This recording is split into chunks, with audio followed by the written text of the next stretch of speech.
बिहार से एसआईआर की लहर अब छत्तीसगढ़ में आ चुकी है, जिसको लेकर पक्ष विपक्ष में घमासान देखने को मिल रहा है। दरअसल एसआईआर छत्तीसगढ़ में 1 जनवरी 2026 से शुरू होने वाला है, जिसको लेकर प्रदेश कांग्रेस अध्यक्ष दीपक बैज ने एसआईआर को लेकर कहा कि कर्नाटक, बिहार की तरह छत्तीसगढ़ में भी गड़बड़ी ना हो जाए, इसीलिए पहले सभी राजनीतिक दलों से इसके बारे में चर्चा होनी चाहिए।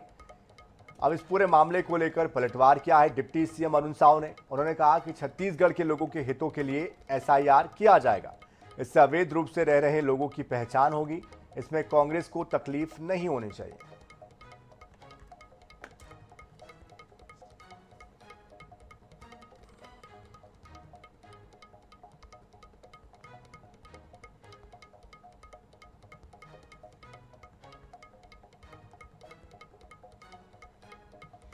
तो देखिए, एसआईआर 1 जनवरी 2026 से छत्तीसगढ़ में शुरू होने जा रहा है, लेकिन उसके पहले सियासी बयानबाजी का दौर तेज हो चुका है।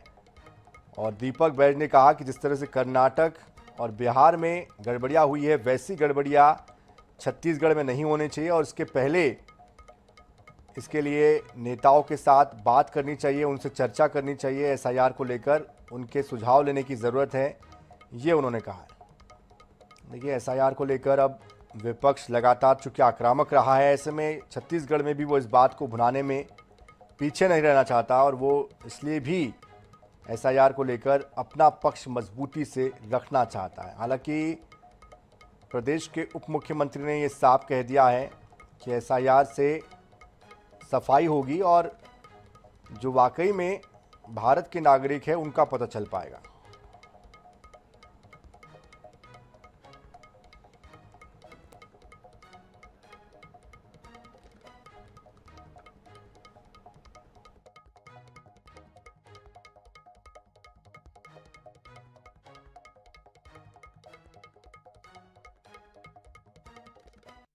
देखिए, अब विपक्ष साफ कह रहा है कि संशय है हमें और ये संशय जो है उसको दूर करने के लिए साथ में बैठकर बातचीत होनी चाहिए।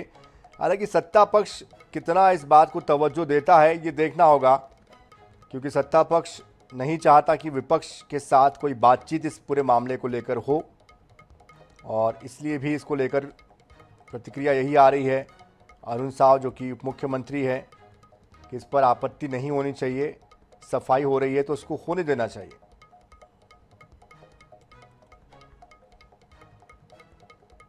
तो अब देखना होगा कि क्या बातचीत होती है या फिर बिना बातचीत के ही एसआईआर को लागू किया जाएगा।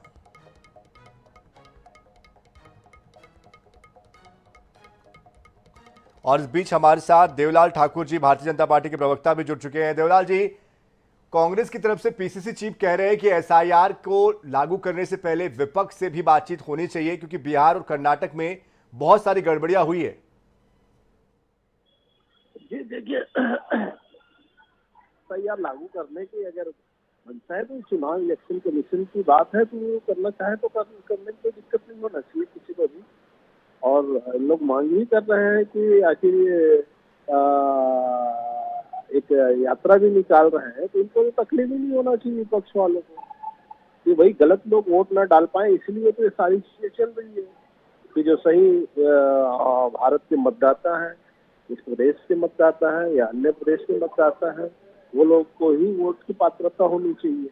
इस पर किसी को कोई आपत्ति नहीं होना चाहिए। इसमें सारा चीज निष्पक्ष रूप से हो जाना चाहिए, ऐसा मैं समझता हूँ। लेकिन देवलाल ठाकुर जी, उनका कहना है कि विपक्ष को भी विश्वास में लेने की जरूरत है, उसके बाद आप इसको कीजिए। तो क्या उनसे कोई बातचीत की जाएगी? देखिए, ये ठीक बात है कि विपक्ष को विश्वास में लेना चाहिए ही नहीं, कुछ छत्तीसगढ़ और देश की जनता को भी विश्वास में लेना चाहिए, तो कोई दिक्कत नहीं। और चुनाव आयोग जब भी कोई काम करता है, चाहे मतदाता सूची के प्रकाशन हो, मतदाता सूची का परीक्षण हो, सारे चीजों में सारे दलों का चर्चा करके हर चीजों को किया जाता है। तो एसआईआर जैसी अगर कोई चीज है तो उसमें कोई मतदाता सूची में अगर गड़बड़ी है, कहीं पर ऐसा दिख रहा है, तो इसकी जांच करने में कोई आपत्ति नहीं होना चाहिए। विपक्ष भी क्या कहेगा इसमें? विपक्ष की भी तो यही सहमति है ना कि होना चाहिए। लेकिन विपक्ष तो वोट चोर यात्रा निकाल रहा है, वोट अधिकार यात्रा निकाल रहा है, इसलिए भी ये सवाल बहुत महत्वपूर्ण हो जाता है देवलाल जी। देखिए, वोट चोर यात्रा, सारे चोर मिलकर अगर कोई वोट चोरी का इल्जाम अगर किसी दूसरे के ऊपर लगा दे, तो देश की जनता जान रही है जिस क्षेत्र में, जिस कॉन्स्टिट्यूंसी में, विधानसभा लोकसभा में वहां की जनता ने जिसको विधायक और सांसद बनाया है, ये उनका अपमान है। आप वोट चोरी कैसे बोल सकते हैं? लोकतंत्र की सबसे बड़ी मंदिर में जनता ही भगवान होता है और जनता को ही फैसला करना होता है।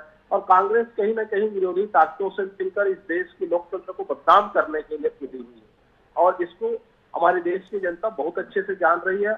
मत का प्रयोग भी बहुत अच्छे से कर दिया है। एक समय देखिएगा जब बिहार में, यूपी में चुनाव होते थे ये कांग्रेस के शासन काल में, तो लोगों को वोट डालने का अधिकार ही छीन लिया जाता था, बैलेट पेपर लिया जाता था। उस बैलेट पेपर में खुद ही इन लोग ठप्पा लगाकर उसको जमा कर लेते थे। इस तरीके की घटनाएं आज आपको कहीं पर देखने को भी नहीं मिलेगा कि कहीं पर कोई मतदान केंद्र, बूथ केंद्र में कोई कब्जा कर ले। चलिए, अभय नारायण जी जुड़ चुके हैं हमारे साथ, उनका रुख कर लेते हैं। कांग्रेस के प्रवक्ता अभय नारायण जी। अभय नारायण जी, एसआईआर को लेकर कांग्रेस को क्या दिक्कत है? एसआईआर से आपको कोई दिक्कत नहीं है। जो भी संवैधानिक प्रक्रिया मतदाता सूची को लेकर है, उसमें नाम जोड़ने की, काटने की, मतदाता अपना नाम जुड़वाएगा, मतदाता अपना नाम कटवाएगा, मतदाता अपना नाम इंसाफ करवाएगा। लेकिन चुनाव आयोग के लोग जिस तरह का व्यवहार कर रहे हैं, जो एसआईआर में जो गड़बड़ियां बिहार में दिखी, 85 लाख लोगों के नाम काटे गए और उनको पता नहीं कि उनके नाम काट दिए गए, मृतक बता दिया गया। एक पार्टी विशेष के लोगों का, एक जाति विशेष के लोगों का नाम काटा गया। आपत्तियां चुनाव आयोग की प्रक्रिया को लेकर है, आपत्तियां संवैधानिक आयोग के दुरुपयोग का है, आपत्तियां भारतीय जनता पार्टी के उसमें हस्तक्षेप का है, आपत्तियां भारतीय जनता पार्टी चुनाव आयोग को अपना चुनाव प्रकोष्ठ समझ रही है, उसको लेकर है। एफआईआर तो हो, प्रक्रिया हो, मतदाता सूची जितनी शुद्ध रहेगी चुनाव उतना शुद्ध होगा। चाहते क्या है आप लोग? कांग्रेस क्या चाहती है? कांग्रेस चाहती है कि जो प्रक्रियाएं चल रही थी वर्षों से, 70 साल तक कभी चुनाव आयोग पे बात नहीं उठी, अब चुनाव आयोग के गठन को लेकर बात हो रही है, चुनाव आयोग के आचरण को लेकर बात हो रही है। प्रक्रिया शुद्ध हो, लोकतांत्रिक हो, संविधान के अनुरूप हो और पारदर्शी हो। चलिए, तो कहीं ना कहीं आपको शंका है सरकार पर और निर्वाचन आयोग पर। बहुत शुक्रिया अभय नारायण जी हमारे साथ जुड़ने के लिए। देवलाल ठाकुर जी, आपका भी बहुत शुक्रिया हमारे साथ जुड़ने के लिए।